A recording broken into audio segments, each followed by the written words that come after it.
Sure, thanks. I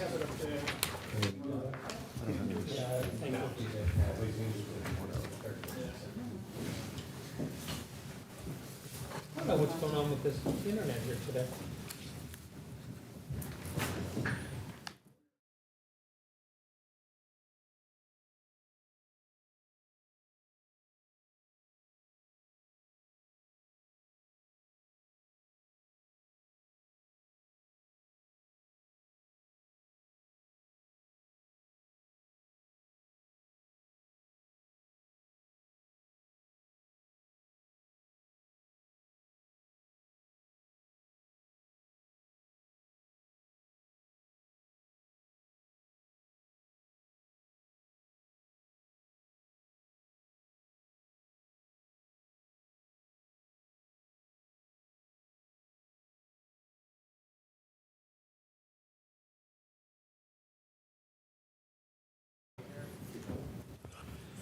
Good evening, everyone, and welcome to this, the November 13th, 2025 Lower Makefield Township Planning Commission meeting. Number one on the agenda is to call to order. I follow instructions well. Let's call the roll. Mr. Bush. Present. All righty. Adrian. I'm here. TJ. Here. Jenny. Here. And myself, Colin Coyle, present, as well as our supervisor liaison, Mr. Grenier, Mr. Majewski of Planning, and the wonderful and capable Maureen Carlton, Township Solicitor. So we're all here. Approval of minutes for the 9/8 and 10/7 meetings. Ginny, I know you had some concerns around the 9/8 minutes. Have they been addressed and resolved? I don't think so unless someone's talked to Dan. You. Sorry. No, my only question was, this was in September, it was during the discussion about the tree bank. Mm-hmm. And you had gone into rather a long explanation of why, Me? yes, Really? of why, I've never heard of such. of why it wasn't a good idea to include, at that point, shrubs and perennials and whatever. And it's not in the minutes, but if that's okay with you, it's fine with I me. think that's fine. We had the same discussion at the At the supervisor supervisors, okay, just wanted to be Appreciate sure. Okay. We have to do them separately, the minutes? Not unless there's if there's no contention, we can make one motion to approve both. Would anyone like to make a motion to approve both? I'll make the motion. I make a motion that we approve the minutes from September, was it September 9th? September 8th 8th. and October 7th. And October 7th, 2025. I'll second. Okay, so we have a motion and a second. Any further discussion from the commission? Any public comment? Any comment online? Oh, I thought we were going to have a nail biter on that one. Okay, I'll call the vote. All those in favor of approving the minutes, raise your hand and say aye. Aye. Okay, the motion passes unanimously. Next on the agenda, Appeal Z 2526, 194 River Road, Washington's Crossing, Pennsylvania, 18977. Jim, you want to give us an intro? Yes, the applicant for this property is proposing the reconstruction of an existing non-conforming house that would lead to a greater than 50% increase in volume area from the existing non-conforming structure. As part of our ordinance, for a special exception, it's required that the zoning hearing board first get an advisory report or opinion from the planning commission with respect to the following: location of such use in relation to the needs and growth pattern of the area, and, where appropriate, with reference to the adequacy of the site area and arrangement of buildings, driveways, parking areas, off-street truck loading spaces, and other pertinent features of the site plan. So it's basically, your stuff is limited to typically what would you do with a site plan, not the zoning issues, but just, do you feel that with respect to the location, do you see any issues with that?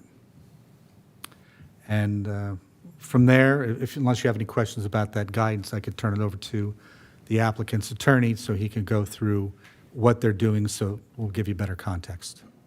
So just to establish the sequence of events. So planning is to make a recommendation to zoning before the zoning appeal is heard. Is that what's happening here?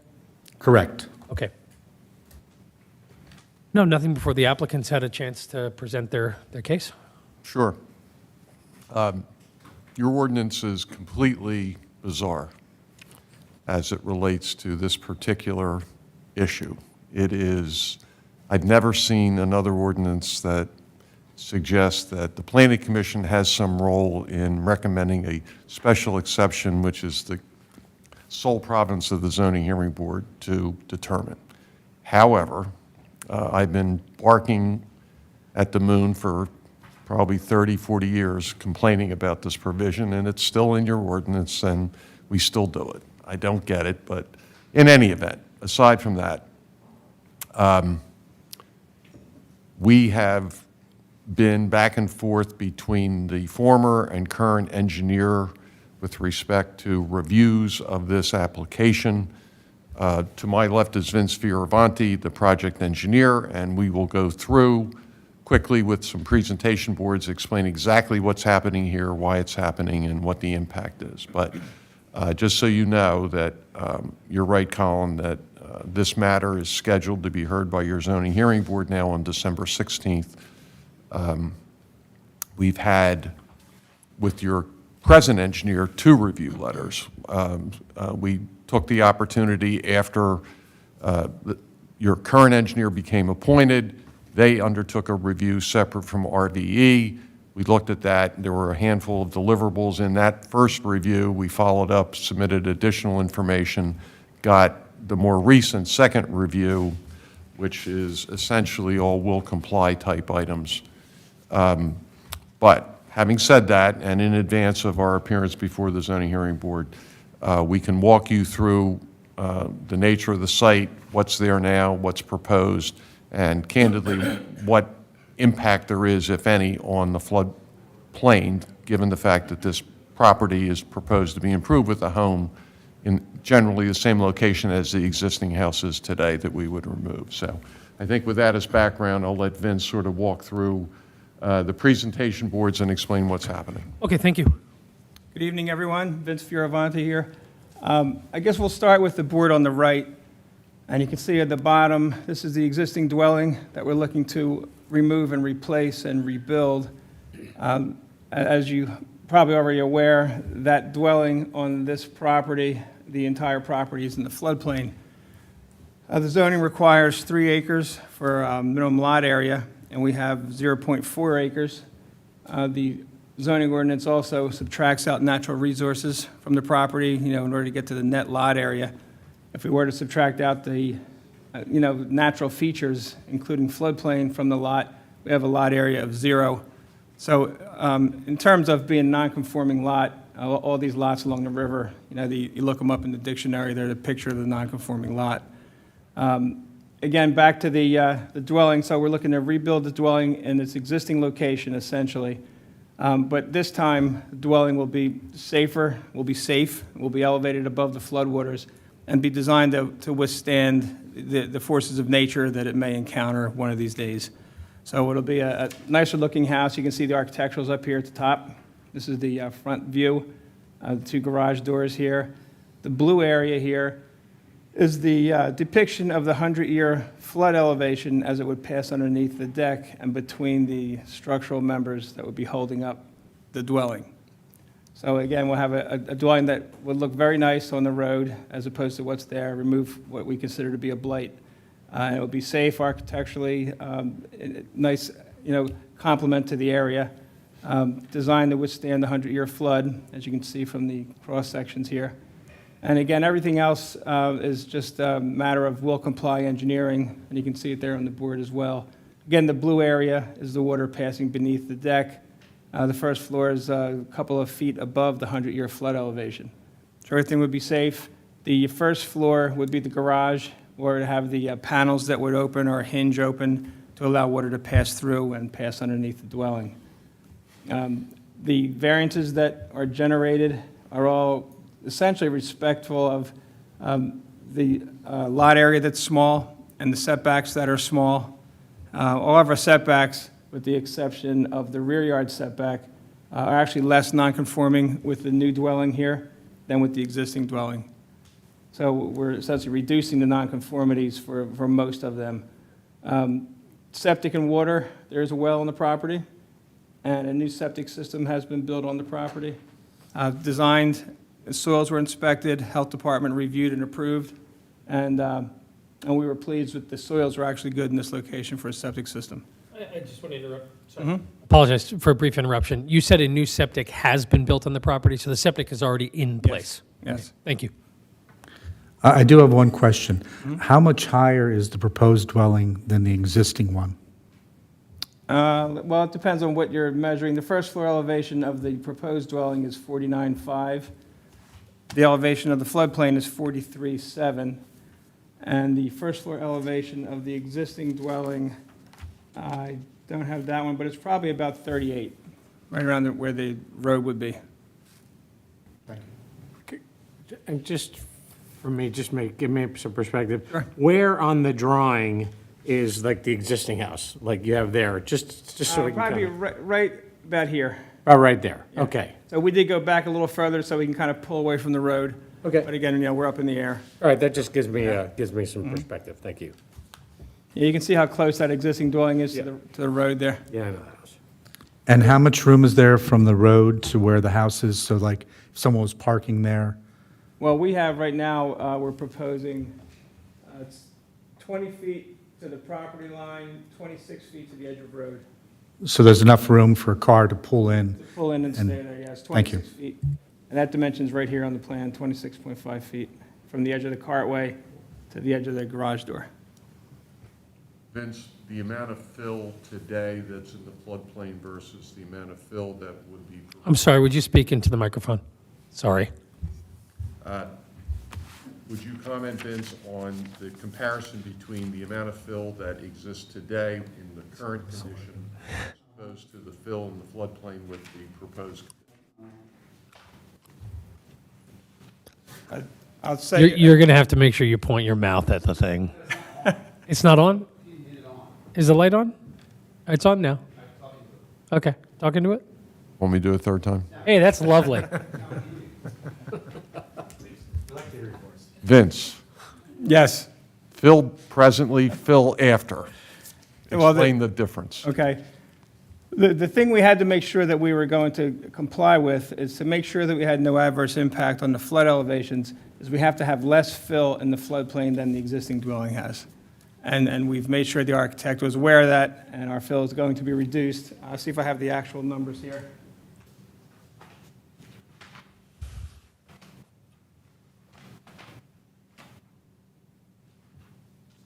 It is on one of the plans.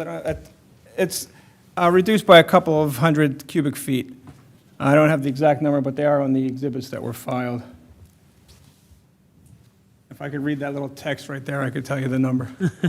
That's the back of the house where the fill's being removed? Yes, you can see where the fill in the floodwaters, if you imagine this, the water going straight across here, then that would be fill, and the structural components here would be fill in the floodplain. And if I had the other three sections of the existing dwelling on this exhibit, you would see that the existing dwelling, the entire house is in the floodplain, so that we're actually reducing the fill in that area. May I ask a question? Please, go ahead. Can you distinguish, in this area, you have both the floodplain and the regulated floodway? Yes. I'm just looking at the FEMA maps. It's very close to the extent. Yeah, Can you? the actual can you- boundary between the floodway and the floodplain in this area is essentially River Road. So you're technically in the regulated Floodway. floodway? Yes. Okay. Does everyone know the difference between a floodway and a floodplain? I'm about to. I'm just, from a high level, floodplain is what we commonly talk about as the 100-year. That's not really what we call it anymore. It's the 1% annual chance flood, special flood hazard area. Floodway is a area within the floodplain where you have flow during a flood. That's your most dangerous area. So you have the floodway, where you have flow during a flood, and a flood fringe, which is that area between kind of water pools, but it doesn't necessarily flow based on FEMA modeling. So when it's in the floodway, that's your sort of your danger zone when it comes to flooding. And the structure is Those of you significant? that are familiar know that this is immediately adjacent to a home that Vince and I took through the approval process 8 or 10 years ago and got approved, and it is obviously a much different aesthetic than this home would be, but it has withstood the test of time and all kinds of other pressure. TJ, you had a question? I was just like, can we pull up a picture of that house? The one that's adjacent, I guess, to that, just to see it? Google Earth. It's the home with the driveway to the side, right? The elevated driveway to the side. It's more of a rectangular, more modern structure. Very modern. Yeah. Is it very close to the road like this house is? I do have the two numbers of the fill. The existing fill in the floodplain is 5,580 cubic feet, and the proposed fill is 5,442 cubic feet.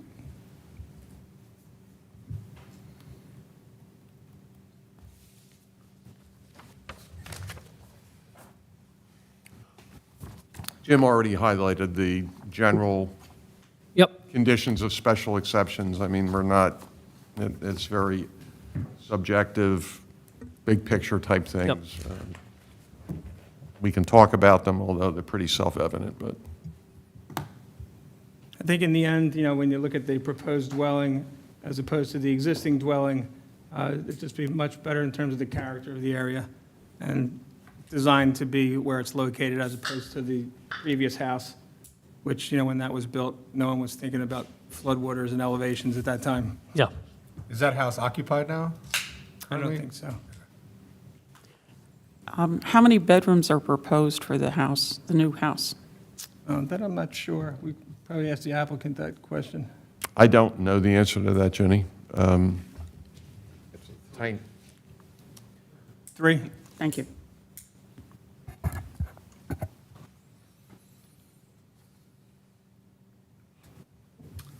You have before you a map showing the property that's sort of outlined in yellow. You can see the house basically right on top of the road, which they're moving back about 20 feet or so. Yep. Here's the house next door that they had referenced, that they had gone through the zoning hearing board, gotten approval, got all the permits from DEP to allow the construction of the home.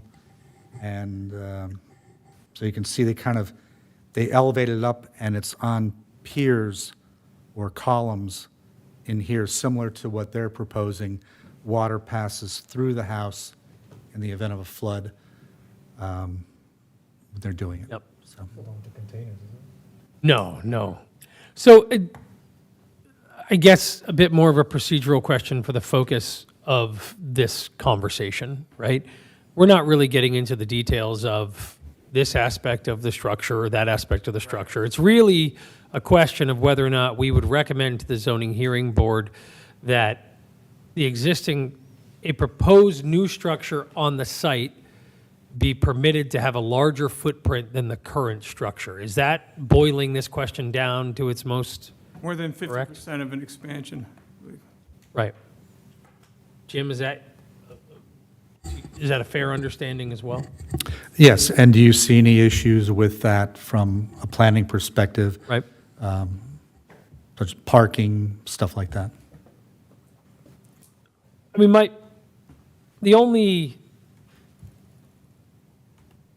I think the existing structure is more dangerous to the town than replacing it, so I'm generally in favor of doing some replacement that meets much more modern standards and is less at risk of being washed away in a flood and causing damage downstream.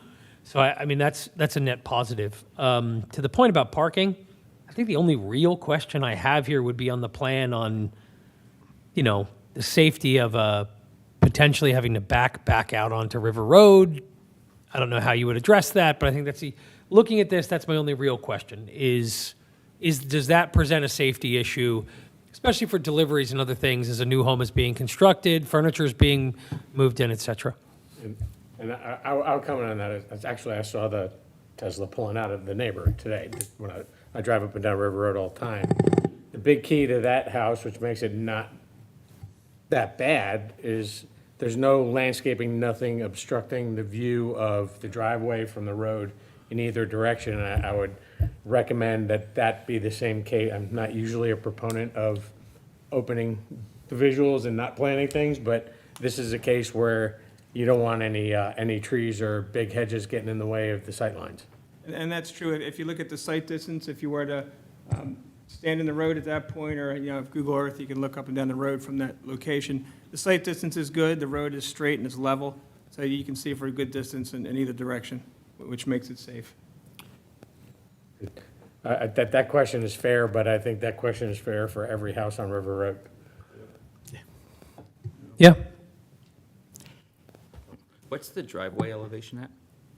Well, of course, the driveway matches here, and then it goes up. We have 2 or 3%. 38.5 is where it goes into the garage, and it's probably a foot or so lower than that where it matches the road. Oh, he's asking to get closer to your mic there. Oh, okay. Or to turn it on if it's not on. Yeah. No, it's on. Yeah. There's a red light that flashes when he can't hear us. I get it Okay. all the time. So it's about a foot or so higher than the road where it connects, and on the plan, it's about a 2% slope from the road up. In terms of all your mechanicals, everything, I'm assuming is going to have to be above at least Yes, a couple absolutely. feet, probably? Okay. What's the distance to, when Jim had the aerial, it looked like that part of the river there was more of a, you're not at the main part of the river immediately behind you, it's a little further downstream? Yeah. That's a top of bank that we actually surveyed. But What- during the storm, it would, of course, come up. Yeah, so what's the plan when, it's a floodway, so it's not a plan of if, it's when the house floods, what's the plan to allow for emergency vehicles and whatnot? If there is when it floods, how are they going to safely get out of the house and not be stranded? Honestly, when the 100-year storm rolls through here, there's 5 feet of water over River Road. So they'll be sitting there watching it until it subsides. Well, Or if they actually, know it in I would advance, hope they they'll would be out. adhere the warnings to evacuate. Yeah, well, it'll be less than 100 years, we know it. That's why they call it the 1% now. Okay. The question, Dan, you had about the river. Sorry, you're gonna need to talk. Need the into- microphone. Once you on Or the carry the mobile mic. There's a microphone here you can use. Yeah, you can take the hand one and walk around wherever you like. Probably more comes. I don't care. Yeah, folks, I don't really have any questions. I mean, it's safer than what's there today. Someone could live in that house today if they chose to, because it's an existing structure, and they'd be at a greater degree of risk. I'm assuming there will be a later point in the process where the safety and efficacy of the controls for the structure are contemplated. So I don't. And most of the second review from your current engineer deals with those house details and Yeah. designs, floodproofing and the things like, all of which are will comply. So. No, so does this plan make sense? I mean, it's a pretty large home, all things considered, but it's a heck of a lot safer. So I don't have any other questions at this time. Just have one comment. There's been a bunch of talk of the 100-year flood. There's probably been 3 or 4 in the last 30 years. Question is, at that site, how high has the water got? How high is the river gone? And you mentioned going a couple feet above the 100-year flood line. Does that go above where the water's been on that site in the last 30 years? I'm not sure if, typically when, the 100-year flood or this design storm occurs, I know in some townships, they have had situations, I know in Concord Township many years ago, they had a flood that exceeded the 100-year flood at that time, and the township went around and made marks everywhere on all the bridge abutments, and it was marked all through the township, and then that became the new standard. I don't know that anything like that's happened here. Not to my knowledge has it gone above the 43.7. That's the FEMA flood elevation, which is shown on the plans here. And our actually first floor is considerably above that. So we have our first floor elevation is 48, I think it's right here, 49.5, and the flood elevation is 43, so we're like 5 or 6 feet above it with our first floor. Yeah, and actually, from the floods that we've experienced since 2004, this is well above all of those floods. The 100-year floodplain in this area, it almost equates to the 1955 flood. We don't have the actual flood mark in this area because there was nothing built at the time. But basically, there are going to be, the first floor will be like 5 or 6 feet above that. Oh. So, and all mechanicals will be at least 2 feet above the 100-year floodplain to reduce the risk. Right. to I know flood. I said I have no questions, but then Adrian zoomed in on some pictures, and I have two. Try not to belabor this. So the first floor shows as 49 feet, 5.5 inches Yes. above. Yeah, and the floodplain is 43 feet, 8.5 inches. Right. But it looks like the front door is at 43 foot 8. We're looking at the architecturals, right? You can probably get a front view of the architecturals there. Yeah, if you scroll to the left, Jim, lower left. Yeah, that's the garage. That central door. Oh, the central door.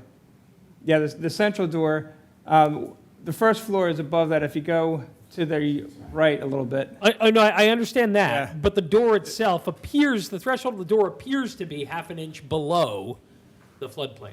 Yeah, the only thing, because we don't have the detailed floor plans. As soon as you walk in the front door, you walk up. Right. Many more stairs to go. Right. Sure, okay, It's like a lobby, kind of. okay. Yep. But that's a that fits the best practices? I'm just double checking that. It's a half inch lower than what the floodplain Yeah, is. right. No, I understand. And I looked at that from the architect. That's, the first floor is the garage that shows the water. And then that's a lobby or something that would then go up to the actual first floor, which you can see to the right, and you can see the elevation of it.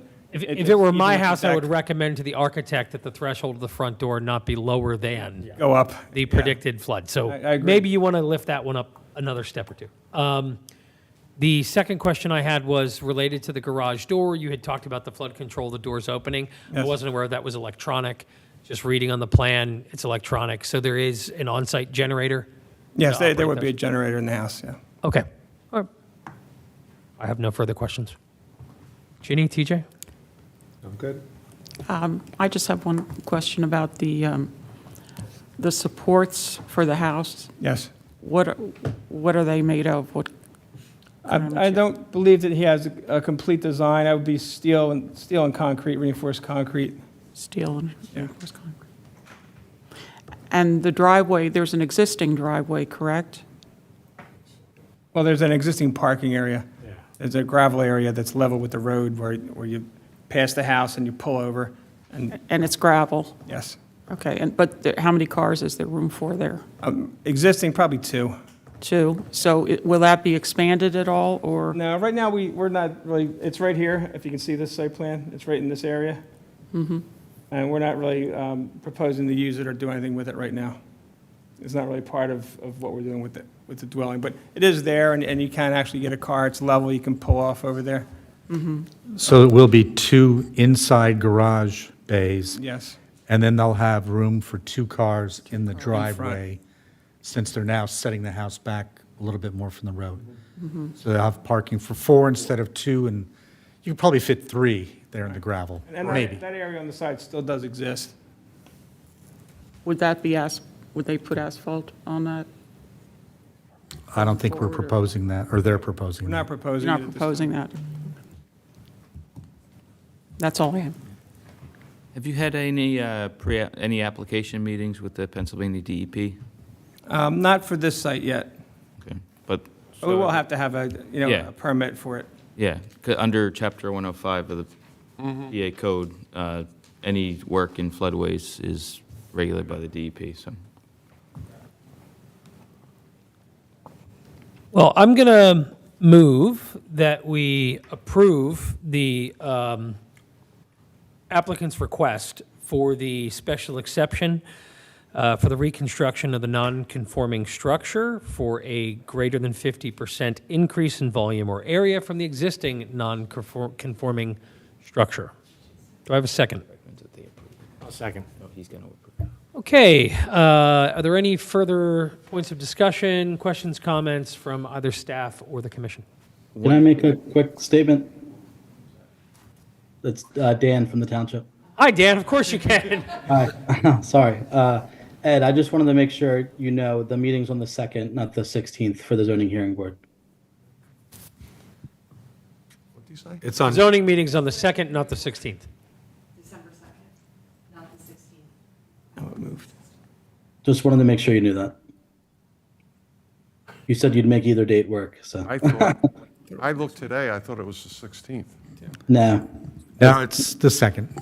Yeah, you said you'd make either date work, so it's the 2nd. If that doesn't work, then we'll have to reschedule possibly. Thank you, Dan. Thanks. No problem. Mr. Grenier. As our friend Zach Rubin likes to say, point of order. I think the motion was to approve special exception, when in reality, you would recommend approval. Recommend. Special Did I not say the word recommend? Yeah. I apologize. I'd like to amend. Thank you. Thank you so much. I did fully intend to say the word recommend approval I thought you did. of the applicant's special exception request.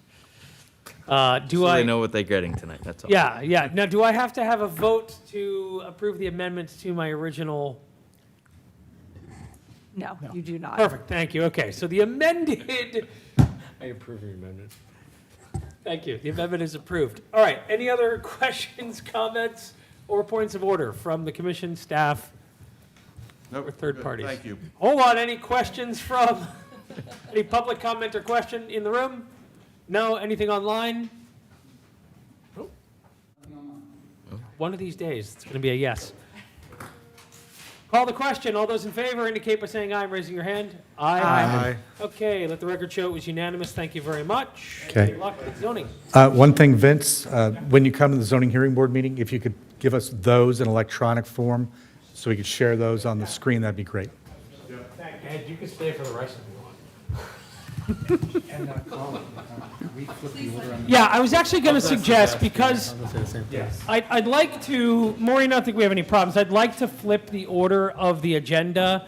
We'll hear the Morrisville Sewage Facilities Management Act 537 plan update first, so the gentleman from Pannoni can leave and not have to sit through our draft renewable energy update. You're welcome. Let's just make sure your microphone is Just make sure the on. mic's on, yeah. Into it. And then if you would, for the record, just say your name and... Bob Campbell with Pannoni Associates here on behalf of Morrisville Municipal Authority.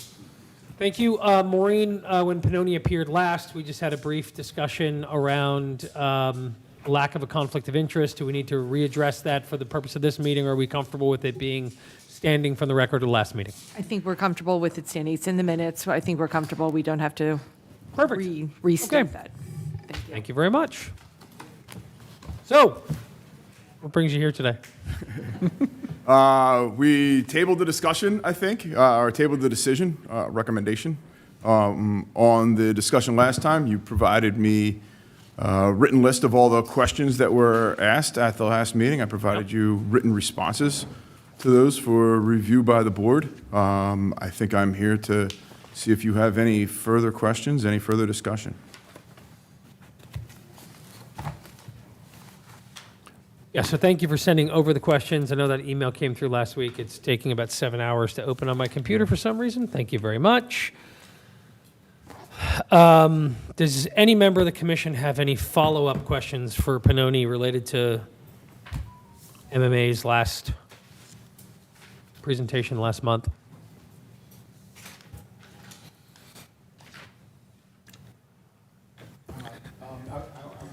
I was not here at the last meeting, and I did read your responses, and I thought they were very thorough, so I appreciate that. I did see somewhere, and it might have preceded the last meeting, there was a note that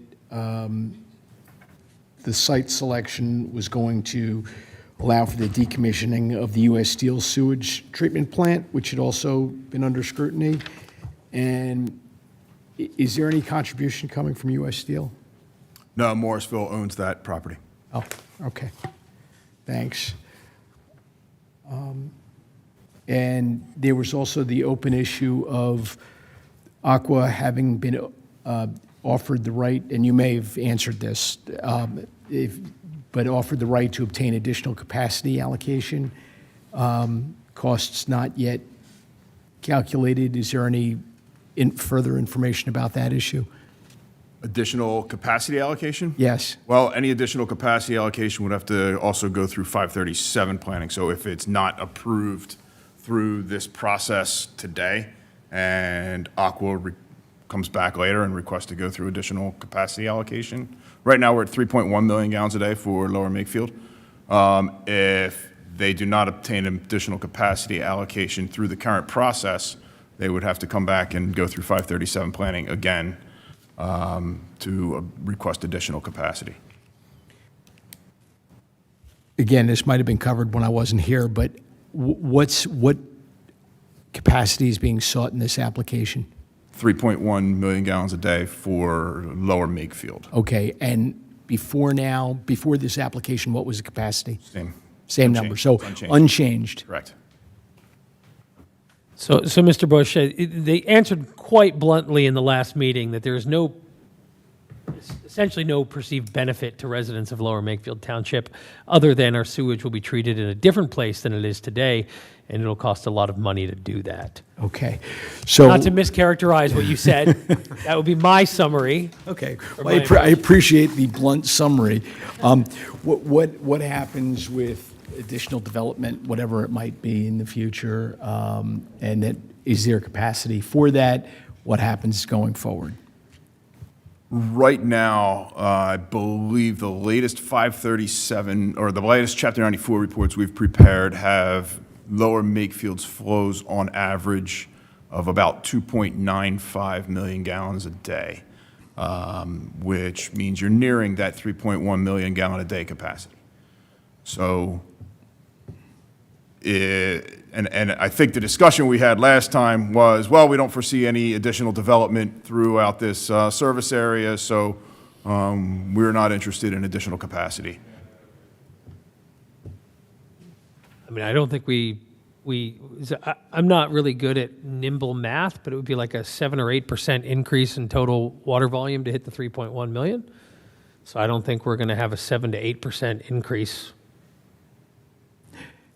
in the total number of homes in the township. I don't think Aqua we're may gonna come build a back and water request park. additional to just reallocate or adjust flows, right? Turn a pump station around that currently goes to Bucks County or currently goes to Falls Township.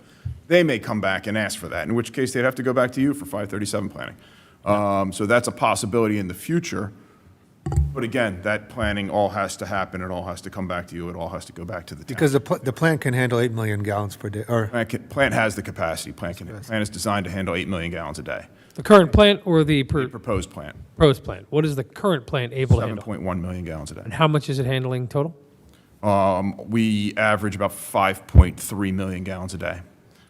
Okay, so you could handle 1.8 million more gallons. Yes. Okay. Yeah, but understanding that the North Point site, the KTC property, is 600,000 gallons a day. So that's a portion of it, and then we're holding additional capacity in reserve. Yardley Borough is 0.9 million gallons a day at capacity. So, Jim, the Torber farm and the other farm, The right farm, you mean? Right farm, thank you. Like, what does that do to our 2.9? When they're built? The Torbert Farm, I believe, goes into the Neshaminy Interceptor. Oh, okay. And the Wright Farm, the Wright Farm goes to the Neshaminy Interceptor. The Torbert Farm goes through Yardley into there. That's 78 new homes. I just have a question. Do you have any sense for, with our capacity that I have left, about how many homes would that equate to? On average, we see about 260 gallons per day per residential unit. It's the number that we use for our calculation. So 262 is what Morrisville uses. I don't know what your EDU value is here, but So you said 260 homes? I don't know. I doing math. I can do math. Okay, so assuming there's 1.8 million gallons of capacity left at the existing site, 260 gallons per day, 6,923 homes could be constructed within the service area before there was a problem. Off the top of your head? That's a calculator. I know. And we're talking about adding 48, right? Do we have 1.8 or do we have 2.18? I forget how much. Current maximum average that we've seen is 2.95, so it's about 1.5. That's just us, though. I mean, the total capacity. Oh, of the total current capacity is 8 million gallons a day, yes. Yeah, but our allotment, we have how much left? 1.5. One and a half, 150,000 gallons a Okay. day.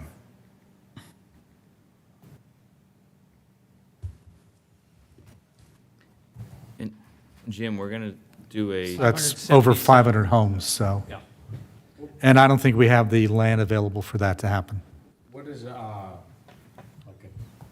guess, what are Wegmans and one of the restaurants in frickin' Preserve, sorry. What did, Wegmans and, I'm just like, a supermarket or a large restaurant, what does that do? Well, I mean, I'm just trying to get a sense. I'm not sure what A lot more than a house, though, right? certainly much more than a house. so to your point, the board is initiating a planning study for the corridor between, essentially from where you're talking about, so from the bypass through that area. Yes. Down to Edgewood Village and that whole area. What I was So, thinking about. yeah, we're on the same page here. So there's potential redevelopment of an entire corridor. If you're thinking of, we were just talking about Wright Farm is on the northern end of that corridor. So we're looking at a corridor that's probably, I don't know, up to a couple miles long, really, along that way. It could be a mix, it's going to be mixed use, I think, for a bunch of different things. So just want to make sure that it can accommodate that type of development in that area. Wastewater treatment plants can certainly accommodate. And that flow actually would go through the Neshaminy Interceptor. what I thought you were So gonna it goes say, the yeah. other direction. Yeah, we only have the opportunity for potential redevelopment of the McCaffrey's and Giant shopping centers, which wouldn't generate significant more flows. Right. It could generate some, but not to the extent. Yeah, and the whole flower fields area that hasn't really taken off yet, and a few other things along that corridor that have. And the Harris Farm, is that, Jim, is, how many houses do you figure that'll? Their latest plan was for 32 homes. Oh, okay. So we got some.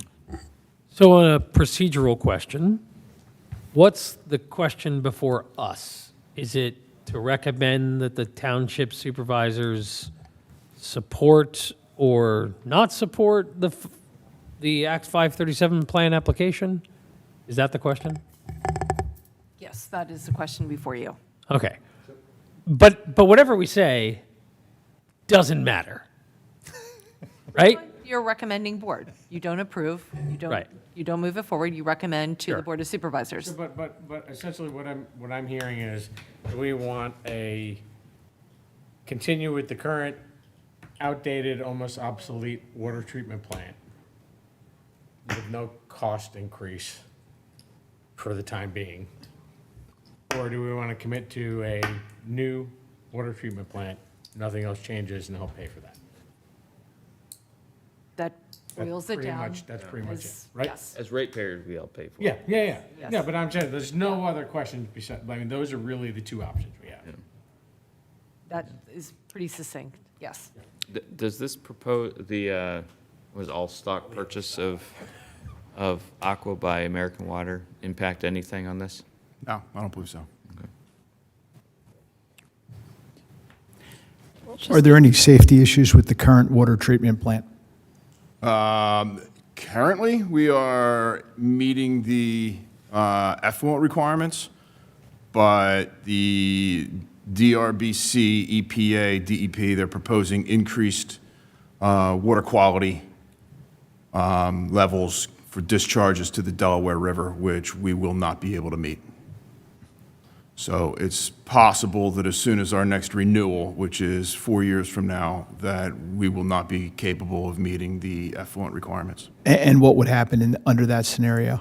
we would end up under another corrective action plan and required to take action to fix it, which is probably going to cost. If it were to be done at the existing facility, we'd have to tear down the plant, basically, and try to rebuild it, which would involve essentially much of the same level of effort. But now you have to put temporary bypass pumping in. You've got to have temporary treatment, so that the cost of it would probably go up significantly on the existing footprint. The new footprint gives us the opportunity to build it, meet the effluent requirement. Are those temporary costs in excess of the $25 million required to construct the new pump station? Oh, certainly, yes. Okay. And I just, because Tony wasn't here last time, and I'll sort of make sure my memory is correct. One of the issues I remember is with the outdated technology in your plant, there's like one repair guy in the whole country who'd fly in from Phoenix every time. Yeah, he was out this week. Yeah. And if, there's like 3 guys in the country or something that can do it. Yes, that's correct. So that's a. Well, we're aware of, right now, I think we're aware of just this one guy. Okay. One of the So, other that's guys just- decided to hang it up. I'm just reminding everyone that that was a thing. I remember that part of the discussion. Guy better not retire. We could buy him a house in Lower Makefield for a lot less than the $25 million to make the pump station, is all I'm saying. We're a wonderful place to visit, too. I'm sure he enjoys his trips. I have a question of, I think I know the answer to this, but with the sale of the sewer system to Aqua, were there any guarantees given to households in terms of sewer rates? And I believe any rate locks expired this year, is that right? Dan? Yeah, no, all that's, they've already gone to the PUC to ask for rate increases. okay, so that That's- there's no, okay. That's out the window. I thought that's what it was, but Yeah, I wasn't and sure. there's other things, yeah, we're getting hammered. Okay. And Dan, I think you recall at the time of purchase, they were required to put in $50 million in their proposed rates to show how the rates would be impacted. Yeah. By a purchase price of $50 million. I don't know that that's the approach that Aqua's taking. They're looking at putting it in the rates, so it's paid off as opposed to being paid off as a lump sum down payment, $50 million, which is how I think the sale was set up. That it looks like it's going to be included in the rates, but that's Aqua's decision as to Yeah. how that gets handled and how it gets dispersed. I mean, it's PUC's regulations over Aqua and Yeah, so not when something we have any they, control over. all of the original, and I think everyone here knows this, but all of the original rate freezes and everything else that were kind of part of that are done. Right. So they've already gone back to the PUC after the fact to ask for new rates for just, we're basically at our baseline and only going up from here on out.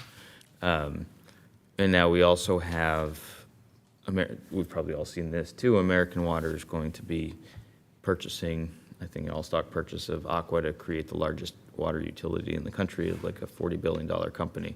They've also bought a gas provider here in the Commonwealth as well, so they're just Well, becoming. Essential Utilities is the parent company, and they also Yeah. have gas, but Aqua's the sewer, water and sewer. So they're going to merge on that end.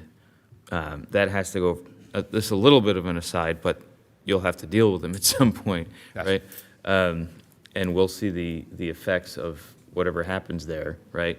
As we end up having one, if I ignore, when we have American Water and Aqua combined, we'll see how that is handled down the road once that actually assuming it happens and gets approved by PUC, yada, yada, yada. See how that affects us both directly from a customer perspective and then down the road relative to how they work with you guys. One question for you is, in terms of other customers that could offset the cost that are not municipal, back when, however many years ago, 5, 6, 7, 8 years ago, that we were talking before the sewer sale occurred and talking about the MMA and whether or not they were going to rebuild on site, a new location, talking about all kinds of different customers. We've seen the data centers coming up. We've seen the distribution centers coming up. We've, other potential redevelopment of like, Keystone.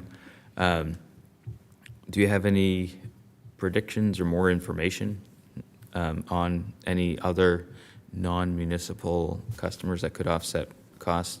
I know the governor spoke on a data center Yeah. that was being developed down there. They are supplied by river water, so it is non-potable water coming from the river. Their discharges go to the industrial system. So they are not organic discharges, so they really don't impact the wastewater treatment plant, the domestic wastewater treatment plant very much. So that is not something we see as a potential source of additional flow or source of additional revenue. In either instance, I think what you're looking at here is what is the share of the debt service overall, right? Not necessarily the share. So your debt service is related to the 3.1 million. Morrisville carries the rest of that debt service that's unallocated. If, obviously, it's available for sale, to any buyer that comes in, but it's Morrisville is carrying that debt service. Yeah. We have, obviously, we said we have additional allocation for you. We're not sure what Yardley's position is going to be. I haven't heard from them. Falls Township, the only area of Falls Township that we have kind of identified is South Pennsylvania Avenue, leading right into the Keystone Trade Center, the Keystone Trade Center itself. So those are the areas that we're looking at for potential growth. But I would not say that any of that growth would create an offset of costs. It just enables Morrisville to recover some of their own investment. Okay. I'm just curious about the data centers because they use more water than anyone It's ever all the water. imagines. It comes out of the Delaware Okay. River. I was actually looking at some of that today, so it's there's zero flow. It's all used for cooling, right? So there's no flow in the wintertime. All their flow is in the summertime. Yeah. So it gets pretty high in the summer. On average, you're probably 100 to 150,000 gallons a day. It's not that much in the grand scheme of things. I've seen some designs that are blow that away, order of I'm sure. magnitude greater, but that's why I was curious about what's going on locally. Yeah. Between that and their energy use, it's massive. Yeah.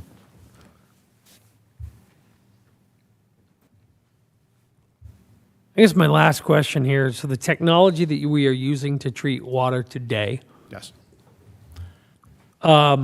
is this a case where, I get it, there's one guy that you have that maintains it, all these things. Is this a case where you will not be able to get the replacement components or whatever should something break in 2 years, 5 years, 10 years, 20 years? Is any replacement component have to be custom manufactured anyways? What does that look like? They are membranes, so it's a membrane system that we bring in air, and it forces the air through the membrane, breaking the membrane into its components, or breaking the air into its components, and then we are stripping the oxygen out of the air. It's an interesting question. Obviously, the technology is still there. Airgas has a technology where that's what they do, right? I mean, that's what their business is.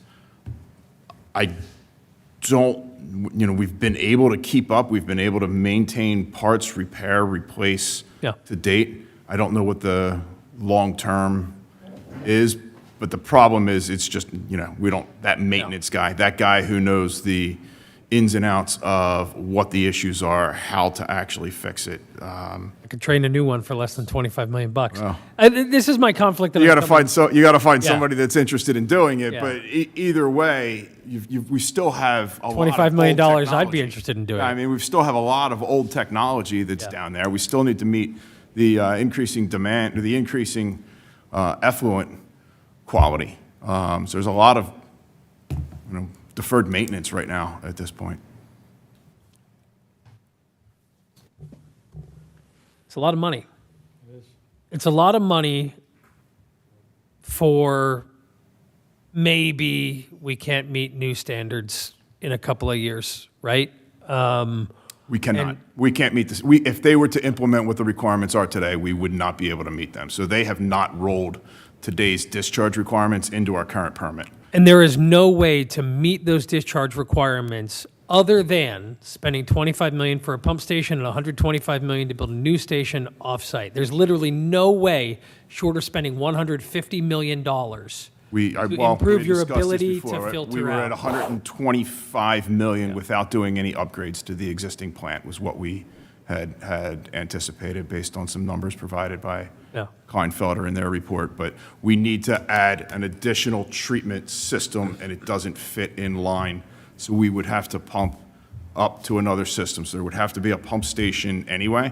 That pump station would need to flow into essentially it's a BNR system, which would enable us to nitrify, to remove ammonia, to remove phosphorus, to get nutrient removal. So that capability is not there. So the DEP has not pushed us on meeting those discharge requirements, but a lot of other discharges to the Delaware River are already being required to meet those. And building that second facility, the building of that second facility, in any case, will cost $125 million or more. Is that an accurate statement or no? Well, the 125 million is just the additional treatment. The 125 million does not improve any of the existing infrastructure. Sure. Right, so that doesn't, yes. And 125, sorry, what's the construction cost on the proposed new plant altogether? 150, I believe. All right, so 150 to build an all-new plant that does the additional filtering and everything else. That includes the pump station. Okay. 150 million was including the pump station as well. And to build the additional treatment facility, if theoretically, magically, there was open land next to the existing plant, you had more space, that additional treatment capability for the current site, that would cost how much money? I'm sorry, say it. You said that you would have to do additional treatment of the discharge from the current facility, right, to meet the new standards. Correct. And you'd have to build a new facility to do that. You'd have to pump to that facility, right? Correct. Okay. How much would that facility theoretically cost? Do you know? That's the 125 million number. I think he was referring to that they would have to pump the water to a separate plant, not. Yeah, I can't do it by gravity, right? So the system, the way it flows right now is the wastewater comes in, it is pumped up basically to the top of the plant, goes through the plant, flows down through the plant by gravity. So the only thing, there's a minimal number of pump stations, so I don't have to repump that flow. Sure. Everything is in alignment, that it goes through primary clarification, goes through the reactors, goes through secondary clarification, goes through the tertiary filters, disinfection, and out to the river. This could not be constructed in line in that train. There's just not space to be able to add any additional treatment in that train. So I'd have to pull the wastewater out of the train, pump it up, and restart that entire process over. I've got to start with a higher point in order to add in any additional treatment system. Okay. And adding an additional treatment system would cost the same amount of money as building an entirely new plant. The issues with it are, there's not enough space, right? I mean, we're Well, pulling this it is out, this is the pulling it space out. question, right? This is this. I get that there is a space question, and this is what I'm trying to get at. I mean, is there no suitable site possible under the sun that is closer than the Keystone site that you own that would require the construction of less pipeline, that would require less? I don't know. That's what I'm trying to get at, right? We have not identified another site that was able to. There was an evaluation looking for available properties. There was one property that we had looked at that then sold to a developer, and is now developed. This is the latest site. Okay. And DEP is looking at it with the other treatment plant as well, right? So we have the treatment plant down at KTC, so No, that needs to be resolved. So I'm not. Yeah. I get it. It's a lot of money, right? I mean, and that's what we're. It's a lot of money. It's going to cost us money. Sure, the rates will be distributed across the entire region or whatever that Aqua has, yada, yada, yada. But somebody pays for it. And at the end of the day, we pay for it. And it's just a really tough argument to say you're going to start paying more for sewage treatment and you will gain nothing from it, right? Right? I don't necessarily agree with this thing. Okay. You're looking at it very myopically through, I mean, I am, yes. I live in the town, but, you know, we also own, you know, we own responsibility for the watershed, and we own responsibility for the people who live here in the future and catastrophic. And so we own responsibility for the watershed and future potential catastrophic failure of our wastewater treatment, you know, facilities. And like there's other responsibilities that we have besides our monthly bill. Yeah. And so you know, so it's just like, that's not, to me, that's a very narrow view. It's an important view, don't get me wrong, but it's not the view, in my opinion. I agree with that. I mean, I think just looking at the Delaware River, it's kind of all of our stewardship responsibility for the Delaware River. I mean, it benefits us to have a healthy Delaware River. And I would think after this new plant goes in, we will. Can we direct that question? Will we have a healthier river after the construction of the new plant? This will certainly contribute to it. Okay. Question. We've been talking about a new plant since, gosh, I ran in 2017, and it was already well underway discussion, right? Well before that, and at one point, we thought it was pretty close. We had some MMA came here and gave some presentations, and things were moving some direction. I'm not sure if they're backward or forward or up or down, but they were moving, and there was open discussion. We had some other issues between the township and MMA that have since been addressed. Well, I'm just, in the storyline, what between 17 and now happened or didn't happen that prevented this from, you know, price has only gone up since then, right? Because things have gotten more expensive. Why, in your mind, why hasn't it been built to date? I guess is the simple question. Probably not a simple answer. There was multiple changes in possible site locations, trying to select the site. So that site selection changed multiple times. We looked at multiple properties. We ended up with U.S. Steel selling. So we had a site down at U.S. Steel, and then U.S. Steel at one point terminated discussions with us as we were looking at that site. So that's going 2019, 2020, right? And then after that, U.S. Steel sells to North Point. They basically say, look, we're not going into any negotiations with you. You talk to North Point, right? So that probably is among the biggest part of the delays, was just that site selection. And then in the meantime, you've sold your system to Aqua. And while that didn't necessarily impact us, it does have, you know, it's something we have to look at, because now we're in a situation where we've got to renegotiate the contract to some extent with Aqua. And that's still ongoing. But really, I would say it was the site. I mean, that's finalizing the site. The DEP got involved with this. Falls Township had to pass a 537 plan in order for Morrisville to take over ownership of the wastewater treatment plant at KTC. They did not want it under private ownership. Morrisville took ownership of that. We also purchased the property from North Point, which gave us an opportunity to build the facility down there.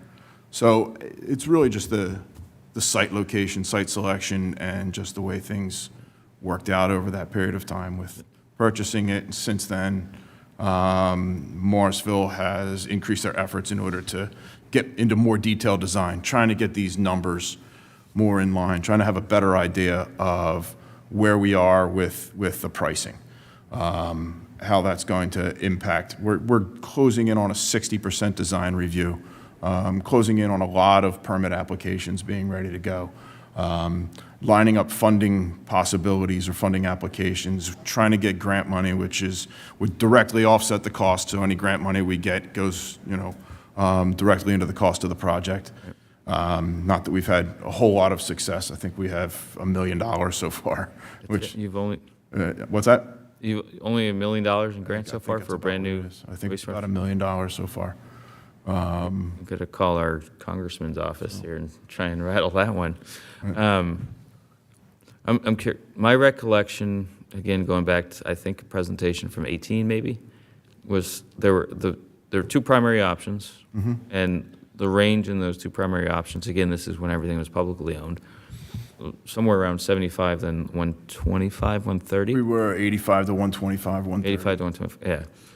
That, obviously, the low end has no longer, and now the high end's gone higher, and that's probably time and money, right? Right. I'm curious if our sale of the sewer system to Aqua, if, now that you're dealing with Aqua, if that raises your costs or projections for any fees or anything like that? No impact at all. Like I said, the only thing that changes on that is Lower Makefield still controls it. It's just allocation, right? I mean, I think if Aqua needs additional allocation, they're going to come to you and say, hey, we're going to need to get additional allocation, and you control the 537 plan, right? So it's a municipal document. You make that decision as to whether or not they obtain that additional allocation. That additional allocation, it means additional debt service, right? I mean, that's the buy-in on it, right? So that cost, your percentage of the total cost goes up with the allocation, with the additional allocation. But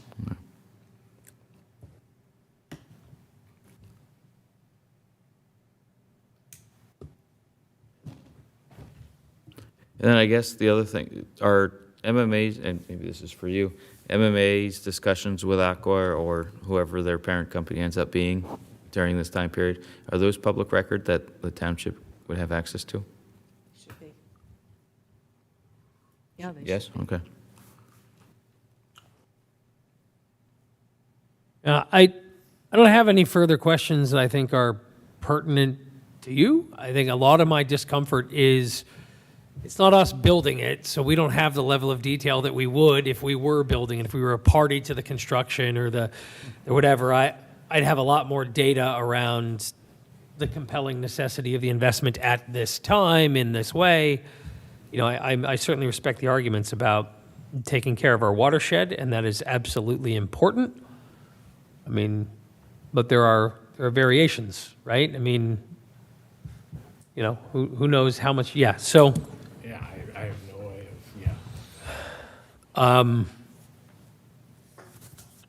I don't have a compelling interest in recommending a yes to the project, but if anybody does want to make a motion, I'll open the floor. Trying to think how to word it. It's- My gut tells me, I'm not saying, I like in this argument, I would not say recommend no to the board of supervisors.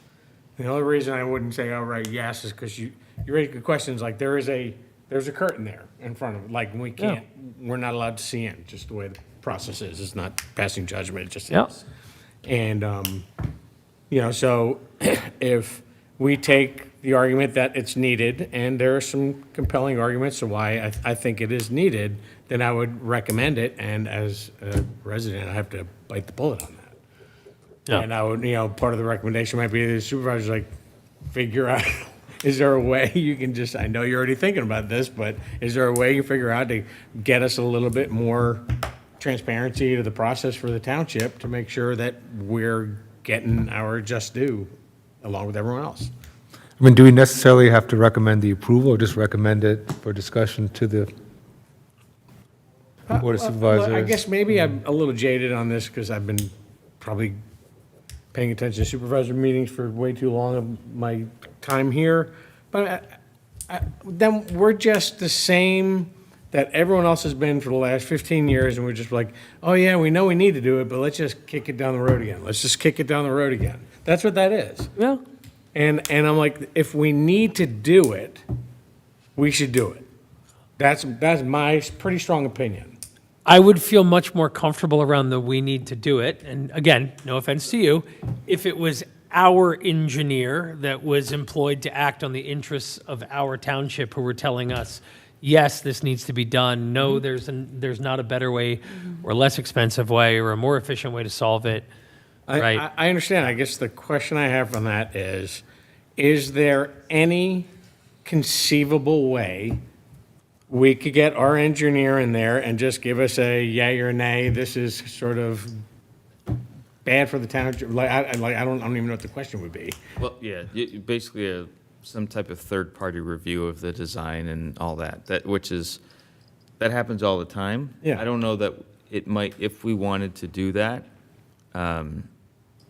it might not be our municipal engineer who's on the hook for doing reviews that you normally look at, right? Yep. It might have to be some other engineer that specializes in this type of work. I'll note, you probably know Pannoni is one of our engineers, but on the traffic side, not on. But not in this case, Not in and this not at case. this time. No, and no, in- no, We right. got it. We're clear. Right. We're clear on that. No, I'm just And saying. HRG is the designer. Yep. So, But just to the, Oh, my God. The designer under contract, not to Lower Makefield Township, not acting on No, behalf. that's why I'm sitting here laughing when you say have our township engineer look at it. That can't happen, obviously. No, it can't. It would have to That's be why I another said party. acting on our behalf and in our Yes, interest. yes, And- I And caught that. We commonly hire other engineers to do things, but we would have to have, in order to expend the funds to do that, we'd want to have a clear scope and a clear reason, a reason to do it. I think that, just basics. Two, give them a clear scope and then say, okay, if you're reviewing it and you're saying it's something they can do or can't do, did they look at all the alternatives that would be to the benefit of the township? Didn't we used to have a sewer engineer? Do we still have one? No, we do not. Okay.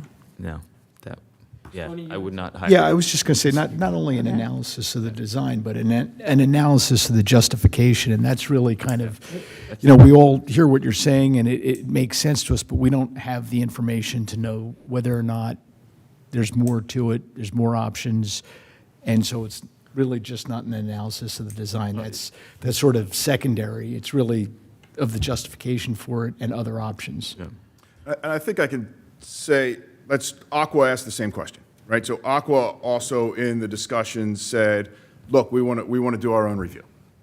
So they're cognizant of this position as well. They're looking at this position as well. Now, are they looking at it with the same eyes that you are?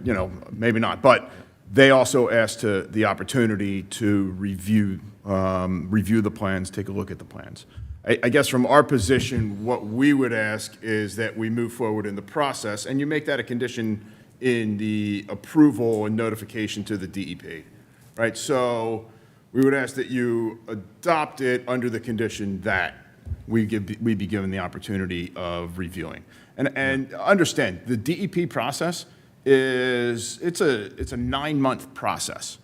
So there is a lot of time from the time that you accept the 537 plan as a board to resolving the questions and comments that are presented by you, that are presented by the DEP. The DEP is going to come back with a whole lot of questions on this. But what I would say to that is oftentimes once the DEP has a letter that says the township has adopted it, doesn't matter what our conditions are, they're going to move forward with it. So if that's having, I deal with the DEP all the time myself.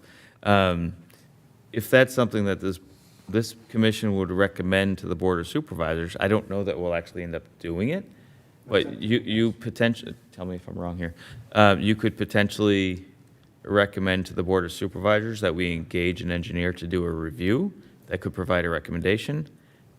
And if there could be some other option there, but you could recommend that too, and then we discuss that and see what our next steps could be. all right, and I'm a pretty simple thinker, and I'm not as schooled as you guys are in some of the nuances of this stuff, but look, I care about the design, but it's, at some point, we have to acknowledge, for whatever reason, all these pieces we don't own anymore. You don't buy your piece of paper and say, oh, I'm only buying that paper that's built in this kind of paper mill, that's made in this kind of paper mill.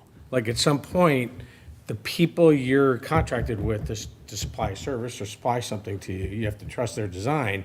Now, that said, we're being asked to foot the bill for something pretty large. I think it's more, are the specs of the plant being built to something that we all agree with? Because that's essentially what we're talking about, is the capacity, is what the design parameters around the plant, how they actually build the plant. There might be two different types of filtration systems, I like that. I'm not the one that's operating every day. Well, and I think there's two things, and Tony, you were going down this road, I think.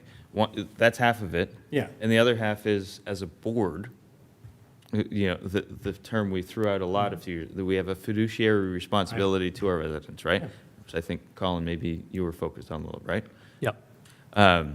It's, if we feel the need to trust but verify, to spend some money to do that, and then see if we agree with the final option, and then once we agree with the final, that seems to be what. The difficult position on us, Dan, excuse me for interrupting, we don't have another option on the table, right? So. Again, we have to trust you that that's it. We haven't verified that yet. There is no other option that is being made available right now. So if you find another option, there is no option, is basically what I'm saying. So like we've spent the last 10 years going through this, evaluating the options, reviewing what is available to us, trying to find out what the option is. So if you're reviewing the plans and saying, oh, I think we can save $100,000 by removing this, that's one thing. If you're looking at this and saying, hey, we think that if you change around your treatment plant and put this here and put that there, and we can save $10 million or whatever it might be, that option is not on the table because we're well past that point.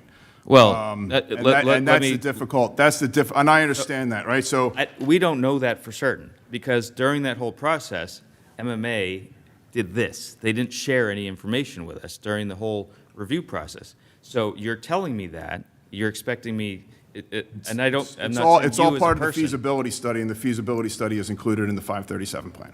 Right? So there's a feasibility study that is part of the 537 plan that is included in it. And I'd be happy to answer questions on that as well, but that was part of the feasibility study that was completed back in 2018, I believe, and then there was a supplement to that in 2019. Relative, and this isn't you personally, so please don't take this. Nope, But, okay, I say that ahead of time. The township's history with MMA is not great, right? There's not been little to no transparency. There's been years upon years where we didn't get bills after bills after bills, and then all of a sudden some $3 million bill would come out of nowhere with no backup, none. And we had to go back and forth with attorneys and everything else, call, all kinds of contract stuff that was just not good at all. And there was very little transparency coming from MMA. So unfortunately, you're wearing the MMA jersey right now. Understood. Okay? So when MMA comes to the township and says, this is it, this is all we can do, it's going to cost you $150 million, not us, but collectively $150 million bucks, and this is the only option, and we stamp that this is the only option, I'm not going to click my heels with that history and say, oh, that's got to be it, so I'm just going to say yes. That's just because there's not a great history there. So can we look at stuff and say, yeah, it looks like they did the right thing. It looks like you went down the right path, checked all the boxes, did all the design. That's what we need. We can do that before we actually give you an approval. We haven't had an independent party evaluate that, though, to do that verification step. That's what I think folks are asking about. And again, I know you've been working on this for years, and you're pretty solid in your opinions and your judgment, right? Just because. But we're not, I don't know that we're there, based on that history separate from you. So I'll shut up now. This is a legitimate question, and you know me, I don't really like to compartmentalize myself, but are we having more of a supervisor kind of discussion than we are a planning commission discussion?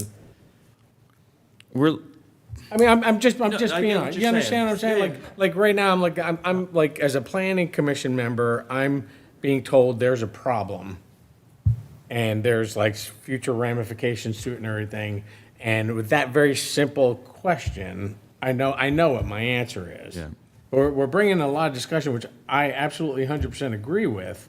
But as a planning commission guy, they're not really my purview at all. well, I think they are, in that most of the time you guys are looking at land development issues, right? Yeah. And that's very technical. Did you check that box? Did you do this? Okay. And that's where you're, probably where you are in your headspace. Not to put words in your mouth. but Yeah. I can see that. When it comes, this is more akin to like the comprehensive master plan, where it's bigger picture Yeah. bigger picture ideas and bigger picture considerations and recommendations, which is absolutely in your purview. Yeah. No, That's good. how I That's look. good I don't know. clarification. Am I- Yeah, no, Yeah. I agree with Dan. I think there's so many, because you are recommending, not recommending, or to TJ's earlier question along to many, many minutes ago, is no action whatsoever. So you have the ability to do that as well. But there's so many components to go into the recommendation Yeah. that I believe that this is a part of the conversation that can be had and should be had in your recommendation or non-recommendation or no action whatsoever. Yeah, I just wanted, I just want to make sure we're not just spinning our wheels on something that we're not going anywhere. I just, That you shouldn't. I mean, I Yeah. totally. And you have all this history, so I'm really interested in your opinion, since you've been following this. You too, Tony. You've been following it for so long. It's an interesting quandary with a lot of different types. To Adrian's point about trust, at some point you do have to, at some point you're going to have to replace this sewer plant. Plain and simple. At some point, that's going to have to happen. Inflation's a real thing. Things are getting more expensive. The longer you wait, the more expensive the plant is going to get. I get all of those things. I think my biggest point of concern really just comes down to, and I am not at all an engineer, I have a hard time getting my head around, and I've been staring at the satellite map of the current plant like this for the last while of this discussion. I'm having a really hard time getting my head around, there's no way to use that land to make the improvements needed that costs less money. So if I were to make a recommendation, it would be that we assume a new plant or new treatment, better treatment, protect the watershed, that's necessary, but that before the township would approve the Act 537 plan, we endeavor to have an independent evaluation of the choice to relocate to a second site instead of making a different use of the first site. And you might tell me that that's just going to be a 4-second, on a Post-it note, someone can say, it's dumb, don't do it, but. Well, to that point, I heard the feasibility study is in the 587 plan. Right. How long has the town had that? I mean, it would have been delivered 2018 or 2019, I believe. So what, if anything, has the township done with that plan and looking at that in the last 6-7 years? I don't know the answer to that. I don't know when they actually received it. I'll just go off what, I honestly, based on what you I honestly stated. don't know. I don't have the. Okay, so I also heard that there was records of that, but- rather It is a poor. very fair question. Poor communications between Lower Makefield and MMA for quite some time, so that may have contributed to the lack of review of the feasibility study. I think it's appropriate to look at that feasibility study now. If it was delivered 6-7 years ago, God knows things have changed. Maybe they haven't changed at all. But it seems like a lot could have changed. It's a long time ago. I kind of think the town needs to hire somebody to look at that and see if it still makes sense.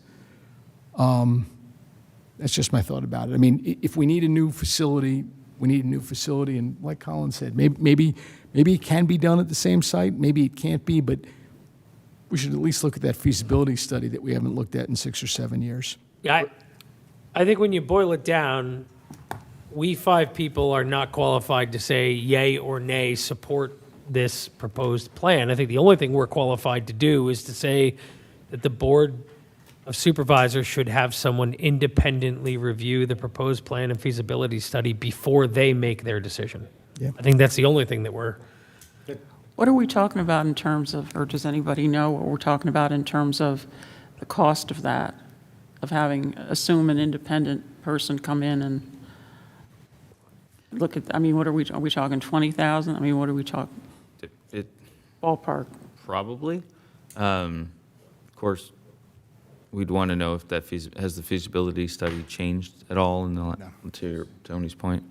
No. So we'd want to look to see what we have versus, and we'd want to see what's changed, but I think there's different levels of review, right? And I think you were getting Yeah, there. I was- So we'd have to, What is the goal of the review, right? Yeah. And I think that's one of the things you look at, Yeah. is what is the goal of the review, right? Like you said, it's not necessarily a technical review of anything, right? What is the goal of the review? What are you hoping to get out of it? And is that an achievable goal, right? So Yeah. it's, if the goal is $25 million, is there a way to squeeze $25 million out of this? And how does that $25 million reduces the overall debt service by $25 million, right? So over the course of 30 years, that's $25 million over the course of 30 years, which is going to save you, 50 cents a 1,000 gallons. So that's the difficult side of this is we're talking about $150 million that's spread out among 6.5, 7 million gallons a day flow rate. Your share of that is about $2 per 1,000 gallons. So that's the level of payment that you're looking at, and right now you pay, what, $13.80 per 1,000 gallons? Plus a $50. assuming in its most extreme and stupid extrapolation of the possibilities, assuming the plant turns on and works, right? If it's built and it doesn't turn on and it doesn't work, and that was $150 million to build that, and then the engineer comes back and says, actually, we rotated it 90 degrees and I'm so sorry and it's going to cost $273 million, like this, I'm not saying that I said this is the most extreme and stupid possibility, right? But we're being asked to sign off on spending $150 million without our engineer here saying, yes, you should spend the $150 million, right? So I think that's really what I'm concerned with, is really that. What if, and I'm sure you didn't do this, but what if you design a sewage treatment plant that doesn't do what it's supposed to do? That's a whole nother review. Right. What we started off with, right? So now you're doing a technical review of the final design documents, or And that's not, that's not covered by the feasibility study. The feasibility doesn't say it's feasible to pump this. there is no That's a design plan and cost, yeah. in this document at all. So this isn't even this document. yeah, and you said you're approaching 60% design? Correct. When would that be available for review? I think it's January is what we're looking at, December, January. I mean, what you could, I'm thinking out loud, since that's the latest review, I'm assuming you did a 30% as well, or It's a 30% something like that, too. We could do a couple things. We could review the 30%. Doesn't usually change a whole heck of a lot from 30 to 60, but you get more details. A lot of detail. Yeah. 30% gives you it's better than concept, but it's not a whole lot, not an exceptional detail, right? You could say, wait till they finish their 60% in the next couple months and review that along next to the feasibility study to get a better image, to make sure that our independent reviewer is comfortable with where things are going and associated costs. And because one of the things, Colin, you're talking about, he's talking about engineering design, details making the thing work, all the widgets, all that. You're talking about siting, right? And siting is much earlier in the process, because that's like, where are you going to put this thing and how, they're going to set the basic parameters up front, say, where can you fit that Sure. Tetris piece? in- I'm just saying, you could have bad assumptions at any point in this Oh, yeah, process, right? absolutely you can. And again, I'm sure this hasn't happened, but you could have done a feasibility study that says, yeah, we're going to pump it this way, and then, I don't know, for whatever reason, Yeah. gravity reverses at some strange point. I'm not trying to be ridiculous on purpose.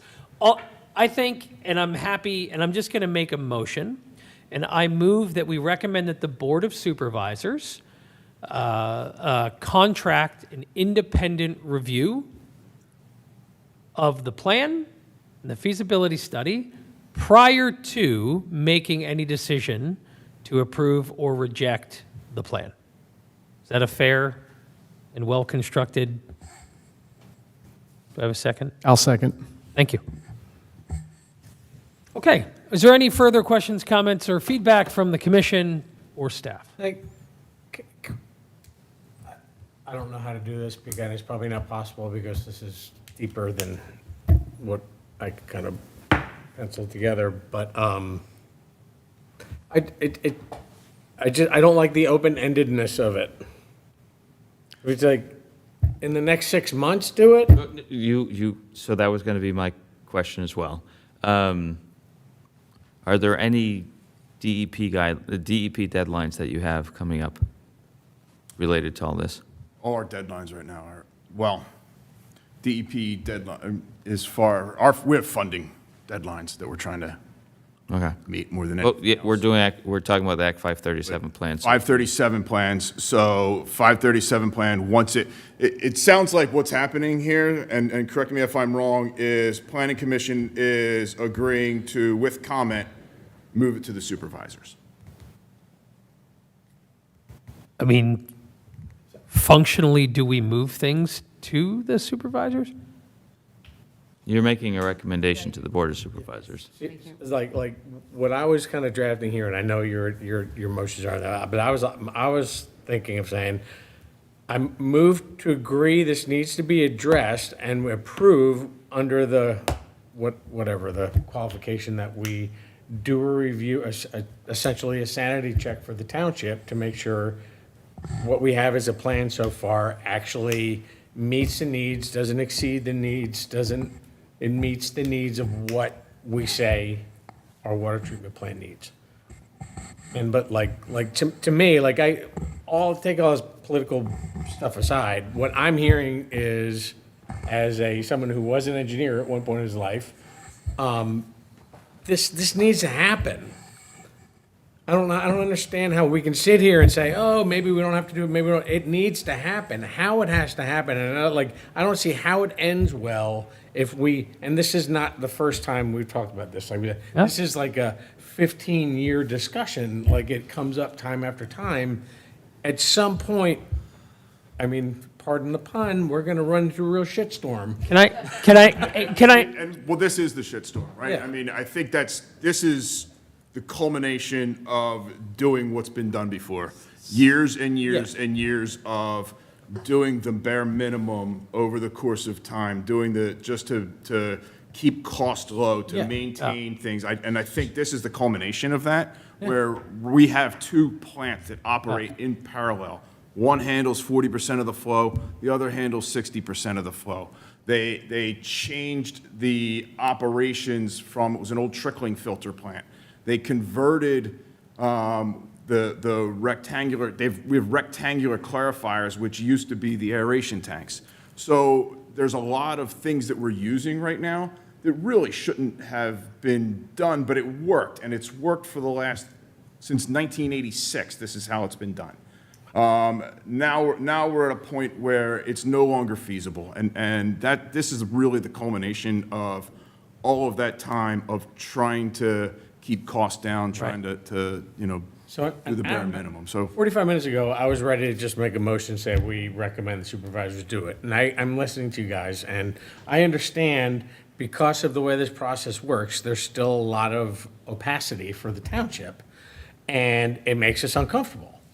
And so I'm perfectly comfortable, for me, I can't speak for the four of you, but for me, perfectly comfortable saying, okay, we need to do this, but we as a township need to give one more effort to go in and put an expert in there and really look at the feasibility study, make sure it makes sense to us, and look at the design plan and make sure it's designed to meet what this plant needs. And that, with a long-term plan, it's obviously not what we need today, but what this plant needs, and that we don't want to build another plant for another 50 years. So if, That's what I heard Colin's motion has. yeah, that's if an engineer employed by Lower Makefield Township who has a contractual obligation to behave in the best interest of Lower Makefield Township and its residents was sitting in this room today and said, I recommend you move forward, I would vote yes to move forward. all right, got it. I'm not saying we spend $400,000 digging through every page and every footnote. I'm just saying no one under the employ of this township who's an expert has said to this body, you should say yes. Yeah. And Through the whole history of the project, Yeah. that's the key. And to your point of planning versus supervisor stuff, I think it's supervisor stuff to scope how long it takes, how big it is, how much money gets spent on it. You know, if one of our engineers walked through and they had a Post-it note and they said, Colin, say yes, I'd say yes. Right? That's all I'm saying. Okay, all right, then we're pretty much on the same page then. This- I think then I go back to his motion, and what Dan said, I would put some sort of timeline on it, like, don't open-end it, because, like, I've seen this township work before in the past, like, you put an open end on it, and that end never gets closed. Well, what I think I would ask, just so we're all on the same, literally on the same page, is to base it off of, do a review of the feasibility study and the 60% design, assuming it's going to be available fairly soon, and do that in a timely manner, and that, you know, we could prepare an RFP or go out to an engineering firm to be prepared for that and be ready to do it as soon as it. Are you about to make the point that the design Yeah, is my not salient? problem with that approach is that the 60% design is not what's on the table, and it's not what's part of the planning document. You're Right. being asked to review the planning document, right? And that's what the DEP is asking you to do, is review the planning document. It's not about. planning document it's not- doesn't it's tell not us anything, necessarily- though, And that's it's the not, number one, it's not my plan to share, but it's not necessarily about sharing the plan. It's about reviewing the planning document and commenting on the planning document as to whether or not the plan itself is acceptable. The details, so the details of the design are not something that you're being asked to review. But we want to review it because I'm we're- not saying you can't review it. Yeah, but I would want to review both. If I can put a pause on this, I think we can put that firmly on the line of supervisor stuff and not planning commission stuff. Sure. Well, Right? come January is probably when we'll get it, so. That's fine. Yeah, but I'm just trying to let's scope this conversation around the thing that's in front of If us. it's on the planning documents, then I go back to, and maybe I'm not using the right terminology, but the specs, the scope of this project, like what they're trying to accomplish is in there. And we could still have an engineer, at least, okay, you don't know what the plans are, but you can at least say, these are the design specs that they're going for, and here's the sort of parameters about how they think they need to do that. And we can have somebody look at that and say, yes, that meets their needs. No, they're not building extra capacity for some future unnamed thing yet, you know, and looking out for the things that they could put in the specs of their plan that they're asking us to pay for that Lower Makefield doesn't need. That's fair. That's fair. I believe Ginny's been. Yeah, I just have a question, because during the time that the sewer sale was being discussed, I was otherwise occupied. I wasn't really paying attention to the township and watching the meetings and whatnot. But wasn't the whole purpose of selling the sewer system so the township would not have to deal with all this? Wasn't that the purpose? No, No. no. Not at all. It was, there were many reasons. It was, I'm trying, the idea was put out there. And I could tell you my opinion based on what I know now. It was really a cash flow issue. Yeah. It had nothing to do with MMA. It had everything to do with how that township manager and a few board members looked at our cash flow and the picture they were telling us about our budget, which ended up, in my opinion, to be completely false. And now our residents are paying for it and will be in perpetuity. That being said, we knew MMA was coming. I clearly was against the sewer sale. I had to recuse myself on that one. But, and we've seen all the numbers play out that way. When it comes to MMA specifically, there was, in that piece of this, we knew it was an impending project that was going to be super expensive. We knew there were a couple options back then. Either one of them was expensive, right? There was one less expensive one that maybe would work for lower capacity, and one much more expensive one that was, bring everyone to the table kind of thing. And there were different options, but we were talking about different options, how to be a part of that versus not being a part of that as a township, partnerships in there. But ultimately, when, and then there were other things, related to MMA, it's all the other stuff I was talking about the lack of transparency and the struggles we had there. Yeah. But that was specific to the agreements the township had with MMA at the time, what we were responsible for paying relative to capital versus operation, all that stuff. And I Yeah, won't get no. into the- That I remember, Yeah. going back years. Exactly, and there were lots of headaches there. That I but, remember. um, I'm just wondering if at the all time done of the now. sale, was there any discussion of, okay, we're going to sell this thing, what, if any, will our future role be? Some of us attempted to have Customer. that discussion. But essentially what it ended up being was we're customers through Aqua or through their new parent company that's coming up, and we're just going to have to deal with it. And we can do what we can to advocate for our residents who are also ratepayers. But long and short of it is, it's Aqua's the one who's connecting, and we're going through Aqua for better Is there or any worse. reason we can't advocate through Aqua? Do we have to advocate in this other way? Tell me when I'm wrong. Legally, to your point, we're reviewing the 537 plan. That's it. That's for the township to review. Correct, and that's Yeah. what's before you this evening. Yeah. So that still remains a township responsibility and obligation, not something that we can push onto Aqua or that we can negotiate through them. Right. I see. To move this forward, essentially, Yeah. can we maybe say, I'm not going to use the right words, but maybe modify your motion to say, we need to address and approve with the qualification that the township sends somebody in to review in detail the plan, proposal, whatever, and to make sure that that it meets what the township and the MMA needs, and there's not other stuff in there. It's the most efficient sort of approach possible. I'm sorry, yeah, and I'm sorry, Dan, you said, is there a DEP timeline on this? There is a DEP timeline, or there's a timeline on the review to be completed by the Planning Commission, right? So there's a 60-day review period for the Planning Commission.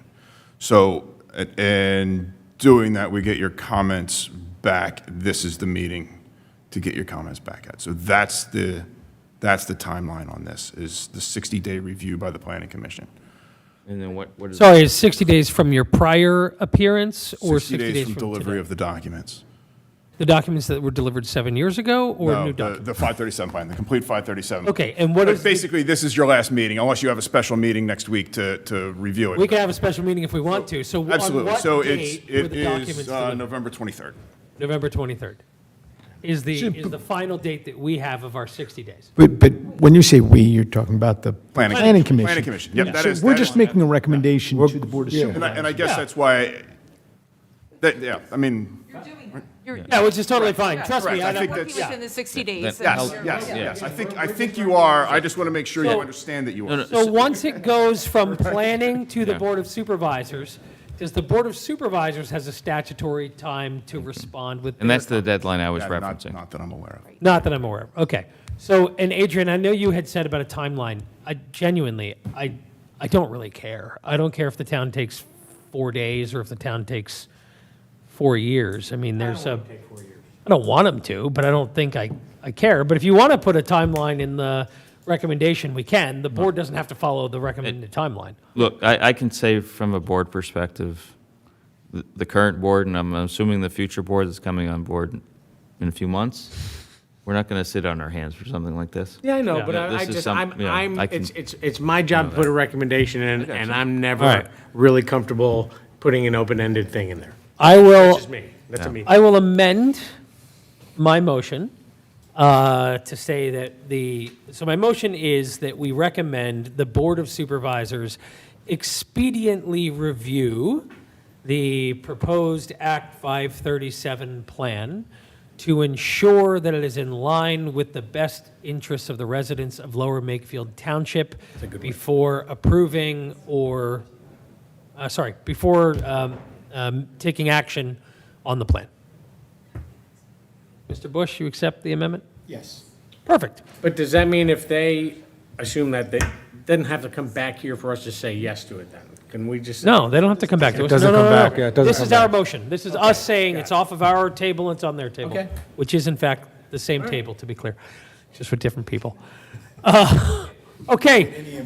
Is there further question, comment, or feedback from the commission? Is there further question, comment, or feedback from staff? Is there public comment? I thought this was going to be the one. They all hung up. Okay, hearing none, I will call the question. All those in favor of the motion indicate by raising your hand and saying aye. Aye. Aye. It being unanimous, we're good. All right, Thank you for your time. thank you. Thank you. See ya. Dan, I'll see what I can do about getting plans, what we have, where they are. Yeah. And it's not mine to. I understood. Morrisville. I I'm sorry, you're not speaking into your mic. know. Yeah, he's, No, we're not adjourned. We're not We adjourned. have more items. This meeting is still, Yeah. yeah, if you want to sidebar with Dan, you're welcome to. But otherwise, we should move on to item number 5, the draft renewable energy ordinance. Yes, Can I sir. make a recommendation on this one? Sure. For everyone's benefit. 'cause- Yeah, Okay. First I'll give you a little history on it, yeah, and then I'll make my recommendation to this commission. great. It'll be quick, I swear. Yeah, It should end up in a shorter evening. The reason for this ordinance, just as a recap, is not, some people see renewable energy ordinance and they say, oh, you're promoting renewable energy, doing all this stuff. Not really. The reason for this is that we are seeing a couple things. One, I say folks too much. Residents are we're seeing more renewable energy systems being incorporated in the township without much guidance, let's say, from a Saldo perspective. And it's not just, the rooftop solar is one thing. That's more of a building code thing. But we're also starting to see ground-mounted systems, side yards, stuff like that, which, they have their benefits, but they also, we want to make sure we balance things, right? At the same, so that's part of it. There's also other systems like geothermal, which some people use for residential homes in this area, not as many, but, and then you usually cover wind energy systems too, but we don't often see that here. Secondly, so that's the residential level. We also have the potential for carports and things like that. Even at the township, we've talked about that. So that level is also something that should be considered. From there, the state is talking about what we call community solar or DG scale solar. So anywhere from several hundred megawatts to, say, 5 to 10, several hundred kilowatts to 5 to 10 megawatts. So that takes up some space. You're looking at 5, 10, 20 acres, right? We don't see that yet, but we have properties that could potentially have that in this area. And when we see things like data centers and whatnot starting to come on board, or in smaller scale, that's a very popular option for them. Thirdly, and I don't know that this is the case in town, where we have very limited large farms, but we also have utility scale renewables that could be on the order of 100 to 500 to 1,000 acres, right? And you can consolidate parcels there. We don't have many options for that in town, but Pennsylvania is doing a lot of it. Yep. I have firsthand knowledge of that. And we don't have any guidance to that either. So the goal of this, and why the board has brought this to you all, is to cover those scenarios, right? And the ground-mounted ones, the design standards are usually pretty straightforward. Where we end up having, sometimes the most important issues are decommissioning, so that a lot of these have 30-year leases of property or whatever, 30, so you want to make sure you can decommission at some point. All that stuff needs to be covered in a renewable energy ordinance, and there's several townships and counties throughout the Commonwealth that have this in place already. I see them every day. That's part of my day job. So I want to make sure that we're covered for those scenarios, from the smallest to the largest, just in case. But we want to be thoughtful about it. Now, what you guys just got in the last couple of days is a good start, but it's missing some of the scenarios, I think, when I review it, such that I think some more of that needs to be addressed and needs to be added to it, so you can have a real conversation about it, and something we can do quickly, I think, based on what I've seen, plenty of samples to just plug and play almost. But I want you to have that at your fingertips.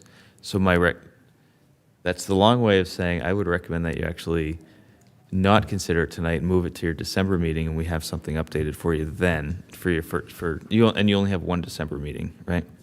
We usually only have one meeting unless we need more than one. Yeah. Well, you've changed it from yesteryear, but that's fine. So I think if we get something to you in a timely manner ahead of the December meeting, you can have a thoughtful discussion about it. Hopefully, and it's also going to the Bucks County Planning Commission already to get their input on this type of. I will say, when the current commissioners took office, I was on a Bucks County subcommittee that talked about some of this to encourage people to put ordinances like this in place so there's clarity on things.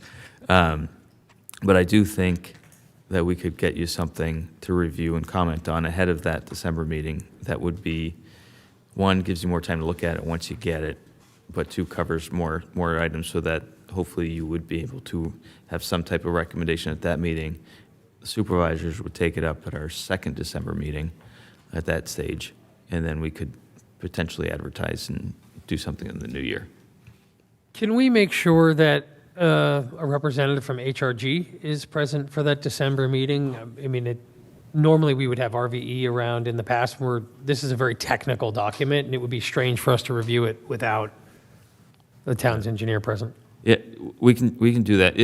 In reality, it shouldn't be that technical. It's more akin. I hate to say it's more akin to a zoning ordinance where there's setback and stuff like that.